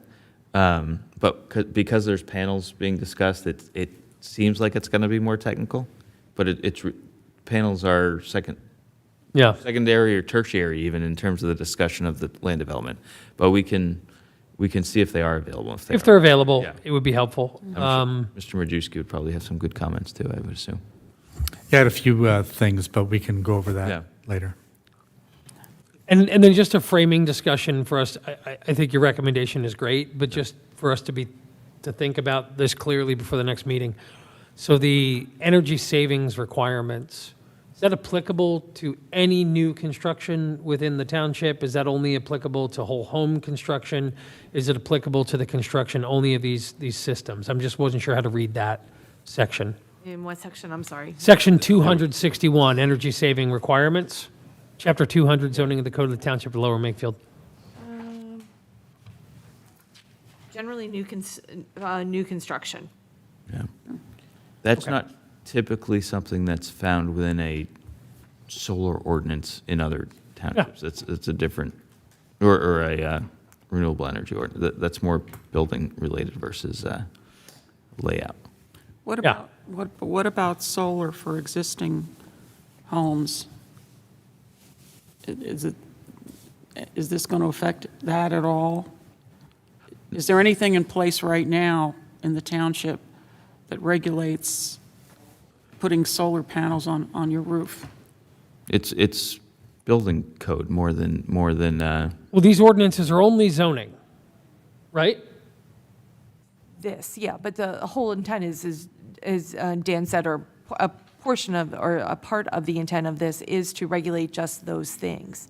For if a homeowner, and it's been before the zoning hearing board, for instance, a couple of times this year alone, if a resident would like to put some type of solar array, solar panels on their home, how do they do it? What are their requirements? And right now, we're a little not necessarily void, but we don't have Yeah. enough sort of guardrails or guidance as Right. to that. Well, this, what I saw, it looked like it only refers to new construction, So or new development, I'm sorry. My- New development. versus existing panels on a home, is that what you're asking? Yeah, no, Like I- Adrian, you have panels on your house, yeah. right? So we're not going to go back and say, you got to take those off because. No, I don't mean that, I don't, But but like, I, what if I want to, after you do this, what if I want to do them? Do I have to, am I beholden? Then if you want to. Like if- What do you want? Does the law require me to go to zoning if I determine tomorrow I want to add a geothermal well to my property? Yes, and I think that it states it pretty clearly. Some things are by conditional use, some things are by special exception, but the answer would be yes, you would. We're not, everybody I hate to use this term, but the people that have solar energy systems associated with their home right now are basically grandfathered in. We're not going back and revisiting. no, I understand those. that, it's, But any new request is subject to this, yes. And it's depending upon the type of system, it will be by conditional use or special exception. Okay, have you gotten any input from installers on this? Because like when I got mine, Tesla did my whole permit process. I didn't touch anything, I didn't deal with the township. And are now those guys gonna not wanna provide that service because now they have to go through a zoning hearing board process? No, so and again, we have the ability to make changes here. Yeah. Based on what, and. I think it's an important Usually- point. Yeah, usually, if usually solar panels on a residential roof are allowed. There may be some, they can't be like 20 feet tall on the roof, something like that, but and I'm paraphrasing, but usually they're allowed. Where we start to have concerns is where you have ground mounted next to the house, side yards, all that stuff, and then the larger scale things that I'm talking about, or like windmill, windmills. what about windmills on the roof? That's where we're getting at. So windmill on a roof, that's covered. Windmill, like a windmill farm or turbine, I'm in the business, so I gotta say turbines, can't say windmills. That's similar to ground-mounted solar. We want to have some guidance on that, so we don't have it just popping up everywhere, and every time we go to do it, we have. So that's not going to even be a part of this, even for existing. Yeah. I'm just saying, it's such a huge, complex ordinance. I just wonder if it would make more sense to do it, do solar first, then do geothermal or whatever, and then do windmills, rather than trying to do all three of them at once. It's an awful lot. I don't know. I will say my experience across the Commonwealth and in other states, kind of what I was saying to Colin about it sounds super complicated because of the different types of technologies. Mm-hmm. In practice, it's really not. I agree. And until you get into it, maybe, Yeah. I understand what you're saying, but again, I deal with it every day. So it's not as complicated as you might think. There's some basic parameters. Stormwater management's a big deal, how you deal with panels versus other things, whether it's impervious or not. The state has actually good guidance that is super helpful on stuff like this. But I think if we incorporate all that stuff, it ends up being it's not super simple, but it's not quite as complicated as it sounds like it could be. But again, you have to see everything and go through it to really get a feel for that. Yeah, and I agree. I think, to use Adrian's word earlier, if you compartmentalize each one and read it individually, it really is, it makes much more sense than trying to read it sort of as a whole. So if you read the one component for wind turbines, if you read the one for just solar energy systems in general, which are the panels, generally speaking, or the geothermal in the third section. So they're really broken down into those three compartments. And if you read those all individually, and again, yes, is it technical? Yes, it is. Just by the very nature of what it is technical. But I think it's boiled down in a fairly, and I don't mean to insult it, but it's a fairly simplistic read once you really get into it. I will say this is based off the Bucks County model ordinance. We looked at a variety of ordinances, not just in Bucks County, but really not necessarily across the Commonwealth, but I would say in the southeastern or the eastern part of Pennsylvania, and just try to extrapolate things from them. I know that our firm and I was very involved in Solberry's ordinance, and we really took a look at that and compared it to that.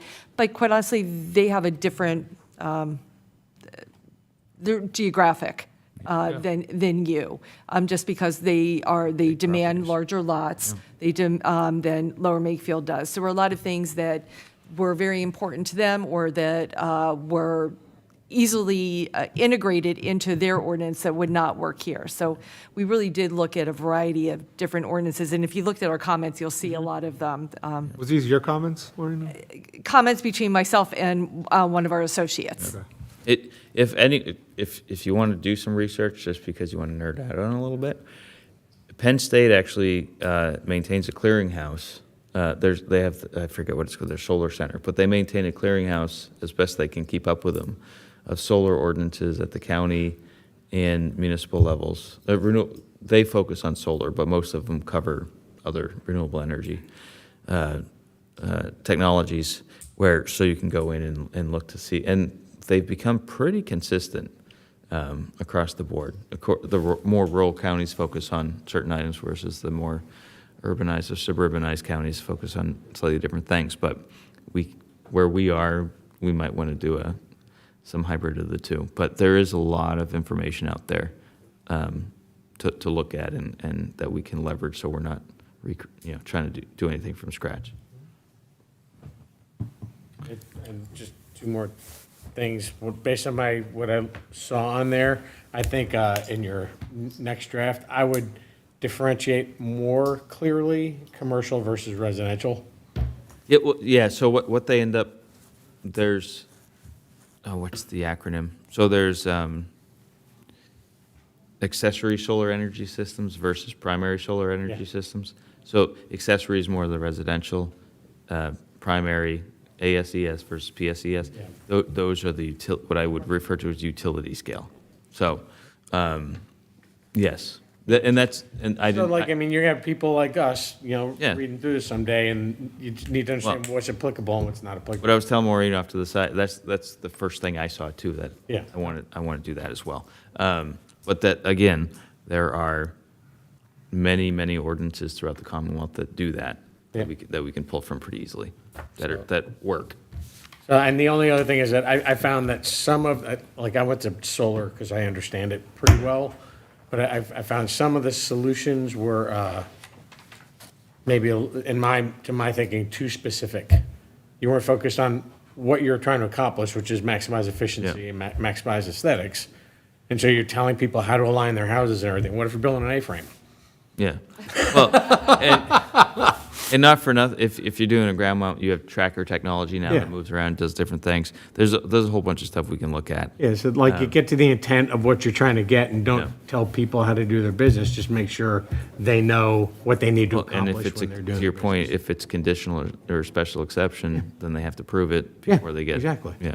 I mean, So, I get that. telling one homeowner to put up a windmill and make sure the wind is blowing in a certain direction, and then somebody moves in next to them and builds another house, and they have a windmill, and what if and then it just says, well, you guys got to go to court and settle that. Dueling turbines. I mean, some of it was just mind-boggling. Good discussion. Yeah. But anyway, so the recommendation, I think there's some tweaking that can be done to make it easier on you all, so you're not here till midnight arguing about stuff. And then we still are going to do the same thing anyway after this conversation, I think. In view of those circumstances, I'll make a motion to table the agenda item till the next meeting. I'd like to ask a procedural. I'll second. Hold on, point of order. I think it was seconded by Ms. Tolbert. I third it. So hold on. Just a question about public meetings applicability. So I appreciate that you've sent this document with comments. Would it meet public records or disclosures, whatever, if I were to place comments back in this document before we meet again in the future, and the document itself would end up in the record in the future, and I can ask some questions? Because it sounds like we're trying to do a tight timeline in December. Before you put any comments in. I would say let the updates be completed, because it'll probably cover a lot of comments. Sure. I would guess. But It's really a question for I mean, Maureen, right? If you interacting. send us a new version of the draft, can I ask questions in the document and send them back to you without being in violation of, public requirements, hold public hearings on these kinds of things? Yes, you can if you send them to me. Great. If one person said, yes. Okay, As long as great. you're not debating. no more than two or, No, Right, just as me, long just as- me putting in a, Absolutely, you yeah. may. So I do have questions about how some of these things will interact with later things, and I don't want to waste the time of all of our fans here at the planning commission meetings. Okay, thank you. And I'll, I'll work with Dan because I think he has some suggestions. And I think what the easiest thing may be is just to take the clean version that was circulated and Yep. then either redline that, reduce the comments because I know that they were burdensome, but they were there for, bless you. I love comments, they're amazing. For a purpose, just to show you, how things were derived or Yep. how we came to certain conclusions. So, yeah, I think I'll start with the clean version and go from there, if that's acceptable to everybody. I think it may be, for ease of review, it may be the best way to do it. I believe there's a motion on the table for us to go home, though. So, out of respect for the urgency and importance of such a motion, Any public comment? which is to table to a future meeting, yes, yes. Major Is public- there any further questions, comments, feedback from the commission, from staff, from our board liaison? Public comment. Didn't you have an announcement to make tonight? Public comment, I do not have any announcements to make, thank you. Public comment online? Heartbreaker. All right, so with that, I'll call the question. All those in favor of tabling the matter to the next planning commission meeting indicate by raising your hand and saying aye. Aye. We are now adjourned.